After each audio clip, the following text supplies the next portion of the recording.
Brother lads, welcome back to the Cossy podcast. My name is Cossy. Welcome back to a brand new video. This is the latest Arsenal news and transfer news as well.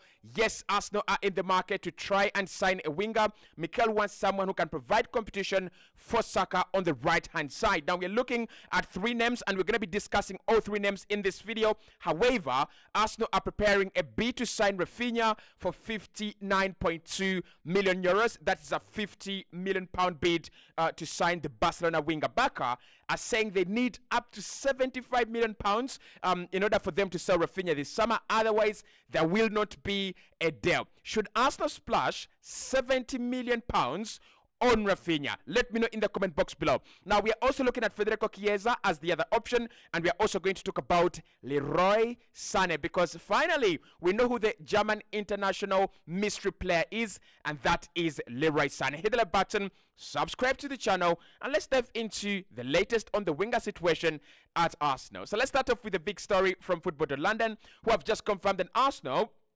reportedly preparing a 59.2 million euro bid, or that is 50 million pounds, bid for Barca winger Raphinha. It is believed that this will be rejected. Barca would entertain bids around 90 million euros. That is 76 million pounds. This is absolutely crazy. Now, I want us to start off with the price right away, because I completely disagree with it. Now, for Arsenal to go out and get a player that like Raphinha, I love that. I really like the idea of that, because Raphinha has got the ability to play on the left-hand side and also on the right-hand side. And that means that with players like Leandro Trossard getting older, maybe Trossard is playing his last season or last 2 seasons at Arsenal, you bring in a player like Raphinha, it really makes a lot of sense. He can play on the left, he can play on the right as well. Very versatile, very good on dead ball situations as well. You're looking at this Mikel Arteta side, and we are building a huge side. We're building a player of a side of big players. Calafiore, Declan Rice, Saliba, Gabriel Magalhaes, all these players in set piece situations, they're very important. They're huge players, they're top players. And if you can have a player like Raphinha, who's good on deliveries, especially in dead ball situations, that is a plus, and that's a good addition to the side. And again, even if it's not delivery, Raphinha is one of the players that can hit a free kick directly into the back of the net, and we don't have that at Arsenal. I think the last time we had someone score a direct free kick was like Martin Odegaard against Burnley a couple of years ago. I'm not sure, guys.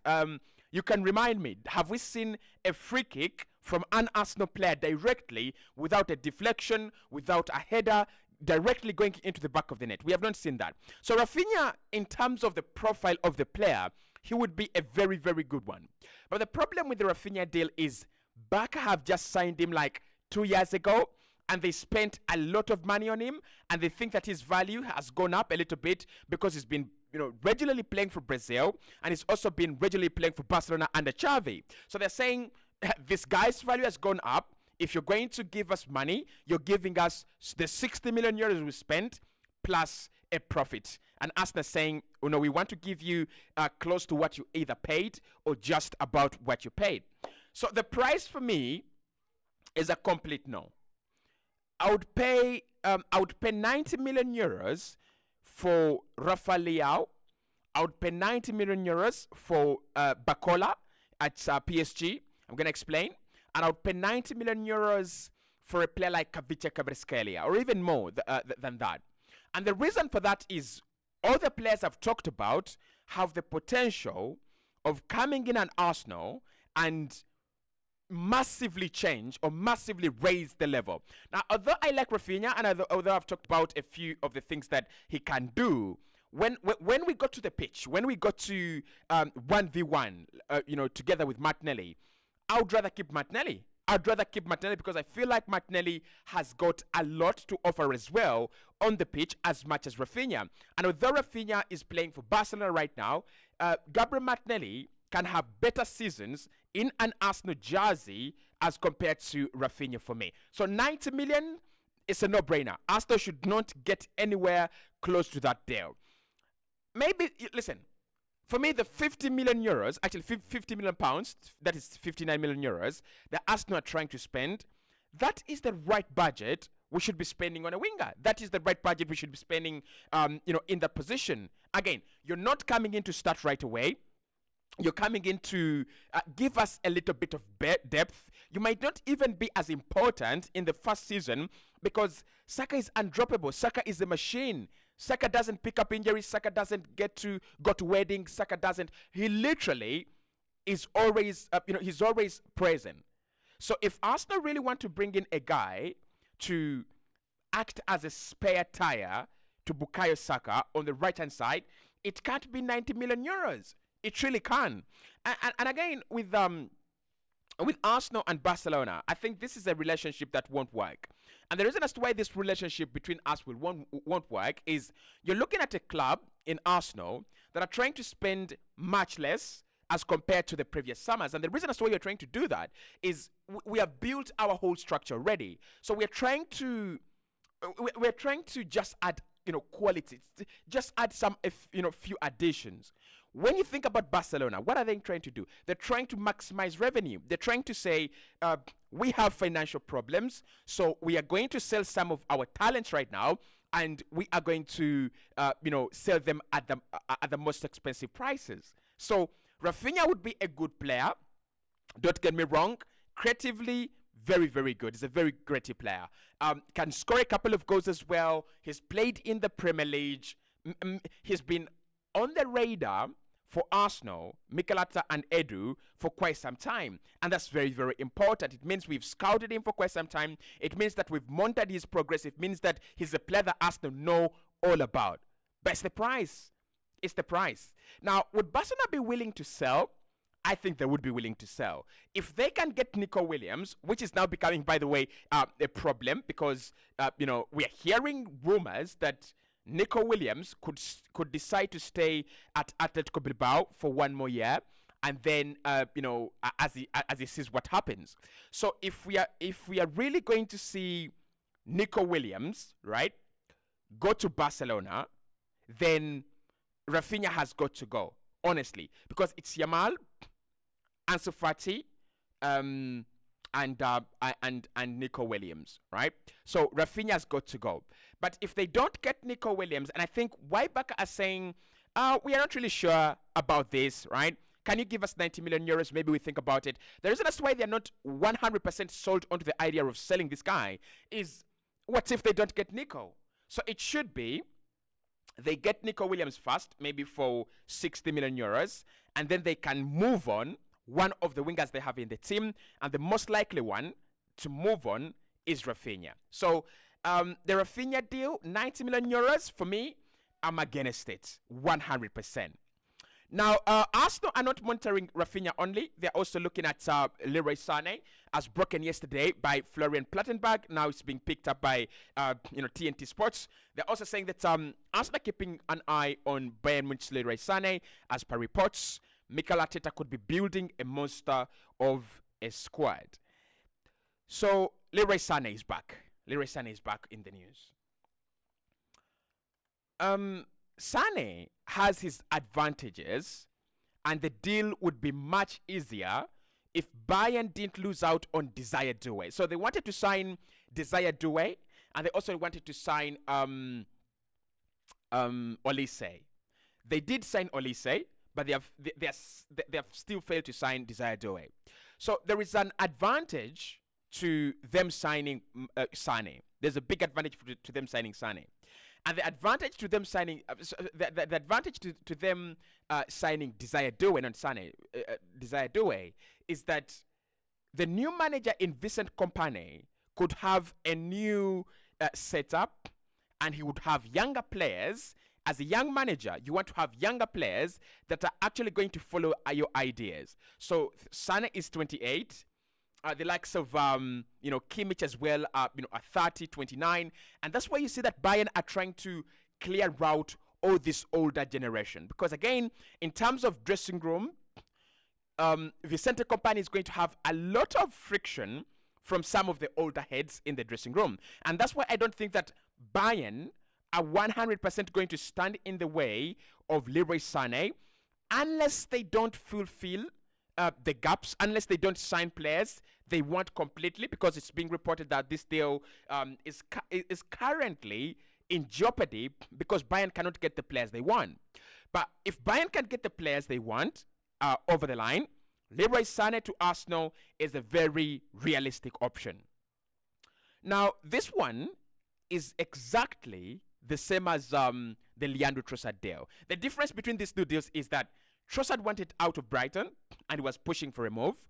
Sane would prefer to stay in Bayern Munich. He would prefer to stay in Germany. He would prefer to stay in the capital, Munich. Is Munich the capital of German, guys? Someone told me it wasn't. I mean, let me know. But he would prefer to stay in Munich, right? And that means that if you're going to convince him as Arsenal, you're going to need to have two things on your side. One, you're going to have Bayern not wanting him or not needing him.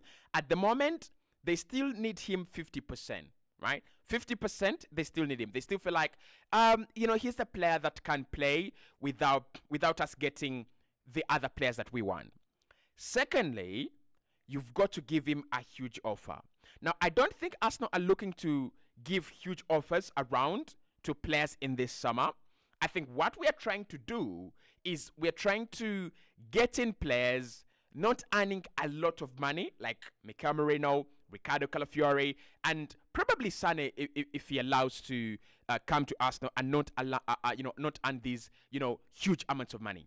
So we're looking to getting these players that are not earning a lot of money, but they would add quality, and that's what we're saying.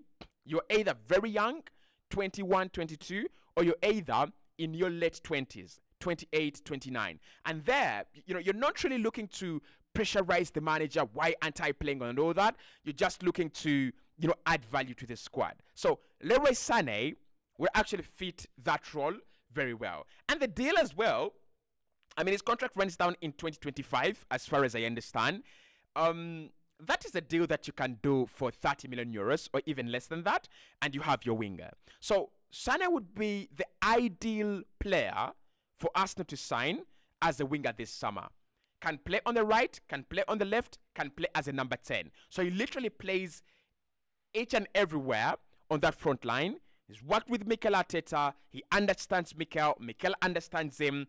But the problem is that Bayern are saying, we are not prepared to sell. And the players are saying, if Munich wants me, I'm giving priority to Munich, not to Arsenal. Right? So the Sane deal looks a little bit in jeopardy, but it's one that I would support. It's one that I would feel is a good one. I would really feel it's a good deal.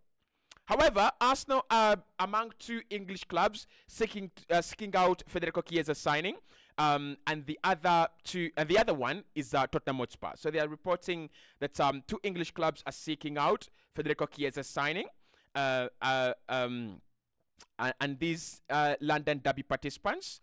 Arsenal and Tottenham Hotspur. Federico Chiesa has held off any replying to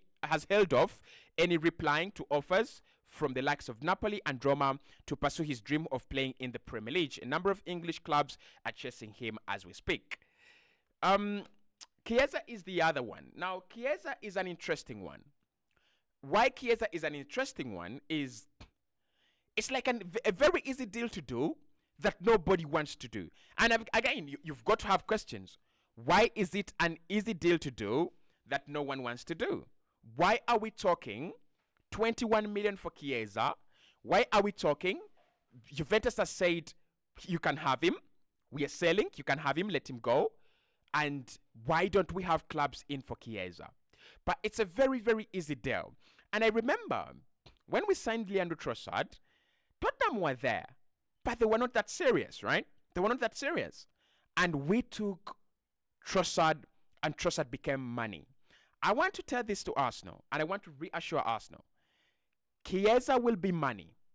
Chiesa will be real value for money. Go and do the deal. There are some fears on his injury side. I don't think we should be afraid. I really don't think we should be afraid. I think Chiesa is money. I looked at him at the Euros.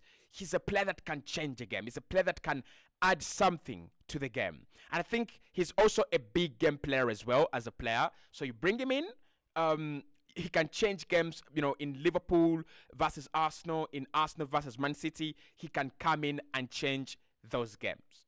So among these three, who is the priority and who is the one?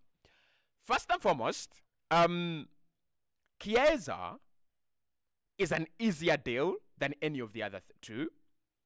Sane has worked with Mikel Arteta, and Raphinha is young, and he looks like the guy that you would sign, and he would be a big signing, right? Of course, Sane would be a big signing as well, but in terms of resale value, Raphinha has a bigger resale value. He's a little bit younger, so he has a bigger resale value as compared to all these others, and that's why Baka saying we want 90 million euros. So if I was to choose one, I would say Raphinha, you're out. That's too expensive. It's between Sane and Chiesa. If we can get Sane, because of that experience with Mikel, and he's also worked with Zinchenko and Jesus, bring him in, right? I think it's finished, right? But because of that relationship, bring him in. Chiesa is a no-brainer. It's a no-brainer. If Arsenal really want Chiesa, it's a no-brainer.